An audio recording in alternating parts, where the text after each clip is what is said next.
Many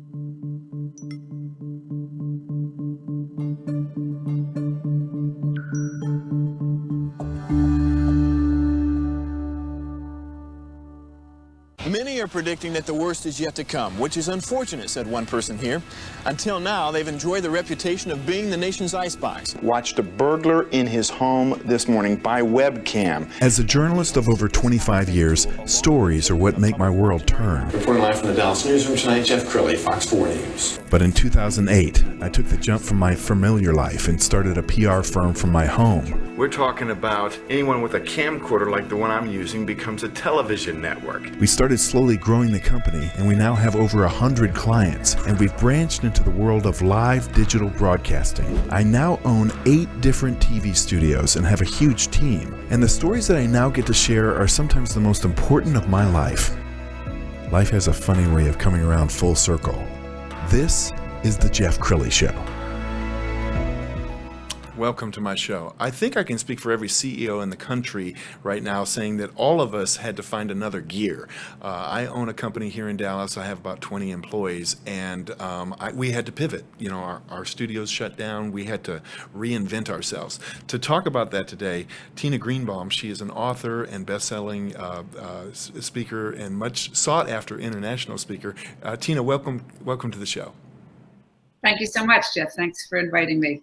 Well, I know you do a lot of executive coaching across the country, and I can only imagine the conversations that you've had in the last 2 months with some of the folks that you're coaching.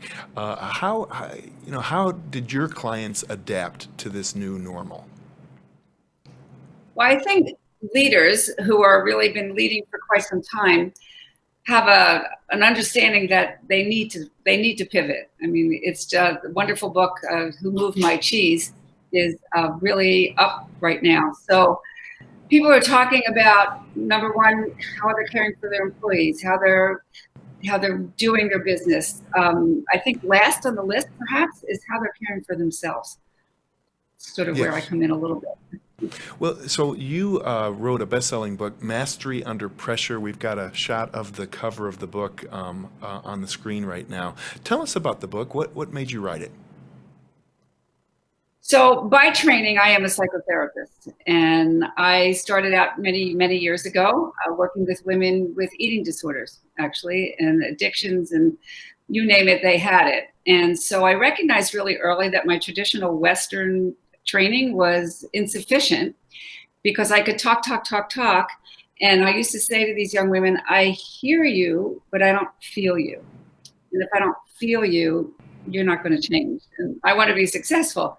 So it took me into the world of mind-body work. I started doing a yoga class, and I got into this deep state of relaxation. I said, wow, if I could only get these young women to do this, then maybe they wouldn't need their eating disorder. And that was the beginning for me of a long career of how do I help somebody actually change? And so what I found, again, is people lack skill.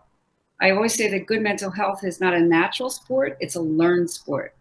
And so I talk a lot about if you were an Olympic level athlete, you would no sooner go out there to compete without training the mental side, and yet we put people into high pressured, high stakes environments with no training.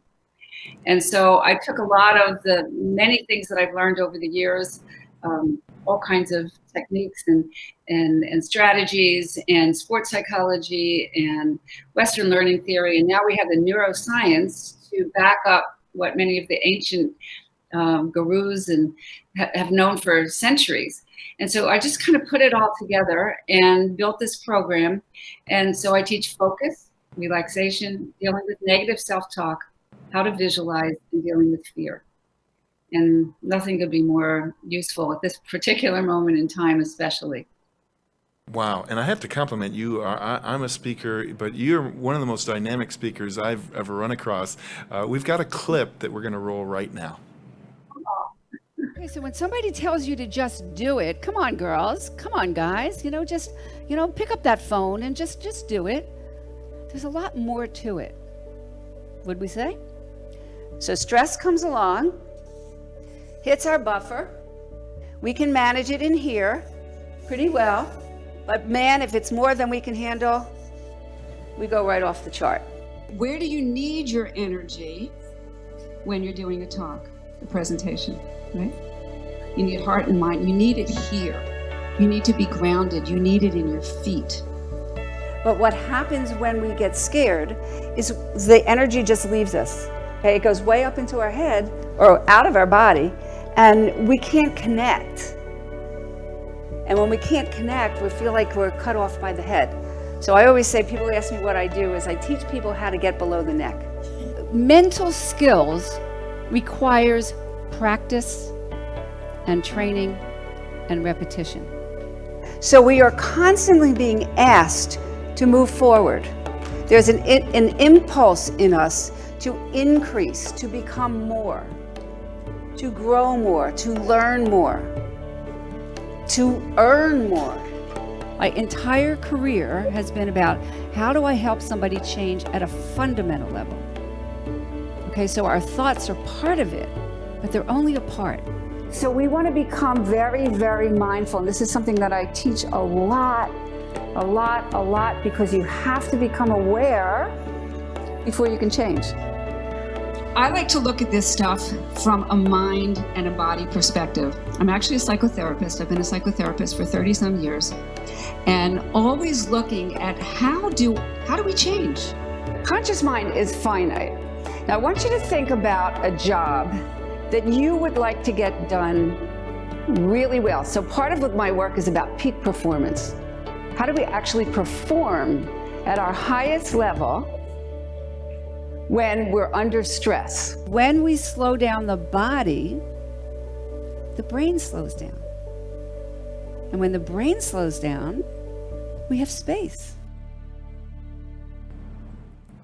Wow, that was amazing. It occurs to me that what you're doing is you're drawing some analogies from sports that could help any executive. I think about, there are times in my life when I'm under a great deal of pressure, but I look at these quarterbacks that live for the pressure. I mean, when they were little kids playing football, they weren't dreaming of winning 100-0. They dreamed of being down by a touchdown with time running out. Can you teach people how to thrive under pressure? Yes. I think you have to understand, number one, yourself, because different people respond differently. I have a son that was an elite soccer player, played up to the national level. And he used to say, if I don't have butterflies in my stomach, something's wrong. And so he learned to identify those butterflies in his stomach as excitement. So fear and excitement are flip sides actually of the same emotion.